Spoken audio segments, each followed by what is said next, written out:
ہمارے چینل میں خوش آمدید۔ شروع کرتے ہیں آج کی کہانی۔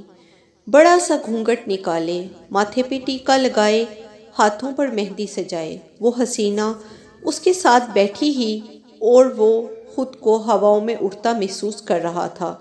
خوشی سے مسکراتا وہ ماضی میں کھو گیا۔ نیلم ادھر آؤ، تائی اماں نے اسے بلایا اور وہ بوتل کے جن کی طرح حاضر۔ نیلم آپا اس گھر کی جگ آپا تھی۔ ایک کنال کے اس بڑے سے گھر میں 3 بھائی رہائش پذیر تھے۔ بڑے بھائی کے 2 بچے تھے، بازل اور شامل۔ دوسرے بھائی کے 3 بچے تھے، نیلم، عامر اور عادل۔ تیسرے بھائی کے بھی 2 ہی بیٹے تھے، ہاشم اور خاتم۔ اب اتفاق سے نیلم اس گھر کی واحد لڑکی تھی اور ان سب لڑکوں میں سب سے بڑی بھی۔ بازل اس سے صرف 2 دن چھوٹا تھا۔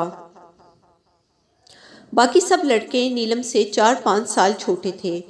تبھی سارے بچپن سے ہی اسے نیلم آپا بولتے بولتے سب کے منہ پہ نیلم آپا ہی چڑھ گیا تھا۔ نیلم کو بھی اسلام کا ایسا اثر آیا تھا کہ آپا کا کردار نبھا رہی تھی۔ 12-13 سالہ نیلم ہر کام میں طاق تھی۔ سارا دن کام کر کر کے گھن چکر بنی ہوتی۔ تایا کے گھر سے نیلم کی پکار ہوتی تو بھی چچا کے گھر سے گھر کی واحد لڑکی نے بہت ہی احسن طریقے سے سب ذمہ داری اٹھائی ہوتی تھی۔ بازل اور ہاشم ساتھ ساتھ ہی رہتے۔ بازل کی تو نیلم سے ہر وقت نوک جھونک چلتی۔ وہ تو جان کر اسے آپا آپا کہتا تاکہ وہ اس سے چڑ جائے۔ وقت گزرتا رہا، وہ کالج آئی اور پھر یونیورسٹی۔ بازل، نیلم اور ہاشم یونیورسٹی میں بھی اکٹھے پڑھے، بس ڈپارٹمنٹ الگ الگ تھے۔ یونیورسٹی سے ہاسٹل جاتے اکثر نیلم اور ہاشم کی ملاقات ہوتی۔ نہ جانے کب آنکھوں کا زاویہ بدلا، وہ نیلم آپا سے نیلم جی ہو گئی۔ دل کا حال بدلتا ہے تو آنکھوں سے بھی دکھتا ہے۔ وہ نیلم جی کہنے لگا تو اسے عجیب سا لگا تھا۔ وہ اس کے کلاس لینے لگی۔ 3 انچ چھوٹا قد ہے آپ کا مجھ سے۔ یونیورسٹی میں آپ کی دوستوں کے سامنے آپ کو بولتا اچھا لگوں گا، آنٹی سمجھیں گے وہ آپ کو۔ اس نے دلیل دی تو وہ سمجھ گئی۔ واقعی سب کے سامنے کہتا تو کتنی سبکی ہوتی، کتنا مذاق اڑائیں گے لڑکیاں۔ یونیورسٹی کے دن بھی پڑ لگا کر اڑ گئے تھے۔ ہاشم تو اپنے دل کی بات بول ہی نہ پایا تھا۔ یونیورسٹی کے بعد جیسے ہی بازل کی جاب لگی، تائی اماں کو فوراً نیلم کے رشتے کا خیال آیا۔ بازل کے بارے میں تو وہ کب سے سوچے بیٹھی تھیں، مگر بازل سے بات کی تو وہ ہتھے سے ہی اکھڑ گیا۔ پورے زمانے میں آپا ہی رہ گئی ہے شادی کرنے کے لیے۔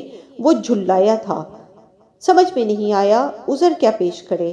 ارے 2 دن کا فرق بھی کوئی فرق ہے، 2 دن پہلے پیدا ہو گئی تو کیا کریں، اتنی اچھی لڑکی باہر کیوں دیں۔ تایا ابا بھی مصر تھے، سارا گھر اکیلے ہی دیکھتی تھی، بھلا اپنی بچی سے اچھی کون لگتی۔ گھر کی لڑکی کو گھر میں رکھنے کے لیے مجھے قربانی کا بکرا بنائیں گے، نہیں پسند تو بول دو کہ کوئی اور لڑکی دیکھیں۔ تائی اماں خفا تھی، گھر کی لڑکی کی بے عزتی منظور نہ تھی۔ شادی کر لی، وہ جھجکا نہیں، لوگ کیا کہیں گے، 2 دن بڑی لڑکی سے شادی کر لی، وہ جھجکا نہیں، بھاڑ میں گئے آپ لوگ، پاگل ہوا ہے کیا۔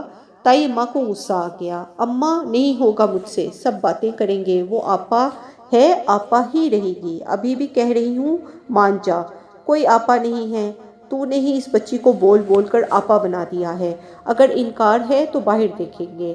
بازل چاہتے ہوئے بھی ہاں نہ کر سکا۔ نیلم کے رشتے کی بات اڑتی ہوئی ہاشم تک پہنچی تو وہ بھی میدان میں اتر آیا۔ مجھے نیلم جی سے شادی کرنی ہے۔ وہ سینہ تانے کھڑا تھا، بے خوف۔ چٹار ایک زوردار تھپڑ اس کے منہ پہ پڑا تھا۔ شرم نہیں آتی تجھے، 8 ماہ بڑی ہے تجھ سے، آپا ہے آپا، حیا نہ آئی ایسی بات کہتے۔ ابا گرجے، نہیں ہے کوئی آپا واپا، مجھے بس اس سے شادی کرنی ہے۔ وہ بھی ضد پر اڑ گیا۔ دماغ تو نہیں خراب تیرا، مار کھا کر بھی کہہ رہا ہے ادھر شادی کروں گا، ناک کٹوائے گا برادری میں، لوگ کیا کہیں گے، اتنی بڑی لڑکی سے بیاہ دیا۔ ابا سر پکڑ کر بیٹھ گئے۔ ہمارے نبی نے بھی تو کی تھی بڑی عورت سے شادی، کوئی گناہ تھوڑی ہے۔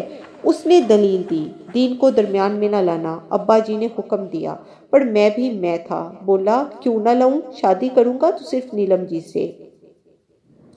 بے شک مار دیں، گھر سے نکال دیں، میرا فیصلہ اٹل ہے۔ 2 دن سے گھر کا ماحول کھچا کھچا سا تھا۔ ہاشم نے 2 دن تک بھوک ہڑتال کیے رکھی۔ یہ اور بات کہ اس کے چھوٹے کزن کونوں خدروں سے اسے کچھ نہ کچھ پکڑا جاتے، کبھی ٹافی، کبھی چپس، کبھی جوس کا ڈبہ، تو کبھی کیک۔ بس کھانے کو ہاتھ نہ لگایا تھا۔ بالآخر بڑوں کو ہار ماننی پڑی۔ نیلم خود الگ پریشان تھی۔ اس نے بھی ہاشم کو کبھی اس نظر سے نہیں دیکھا تھا، مگر اب دیکھ لینے میں کوئی حرج بھی نہ تھا۔ جب لڑکی کی کہیں بات پکی ہو جائے تو ذہن بنانے میں دیر بھی نہیں لگتی۔ اس نے بھی بڑوں کے فیصلے کے آگے سر جھکا دیا۔ نیلم دلہن بنی شرمائی سی ہاشم کے پہلو میں بیٹھی تھی۔ اس پر روپ بھی ٹوٹ کر آیا تھا، وہ تو ہواؤں میں اڑ رہا تھا۔ بازل نے بھیگی آنکھوں سے ان دونوں کو دیکھا۔ وہ اسی سوچ میں پڑا رہا، لوگ کیا کہیں گے، اور ہاشم نے لوگوں کی پرواہ نہ کی اور اپنی محبت جیت دی۔ اس کی کمزور محبت نیلم کے دل کا دروازہ پار نہ کر سکی تھی، بس دہلیز پر ہی سسک سسک کر مر گئی تھی۔ اس نے آنسو پوچھے اور ہاشم نے چمکتی ہیرے کی انگوٹھی نیلم کے نازک حنائی ہاتھ میں پہنا دی۔ وہ دونوں ہی مسکرا اٹھے تھے۔ آپ کو ہماری کہانیاں پسند آئیں تو سبسکرائب کرنا مت بھولیے گا۔ چینل کو سبسکرائب کیجیے اور لائک کیجیے، اور اپنی قیمتی رائے کا اظہار کمنٹس میں ضرور کیجیے۔ شکریہ۔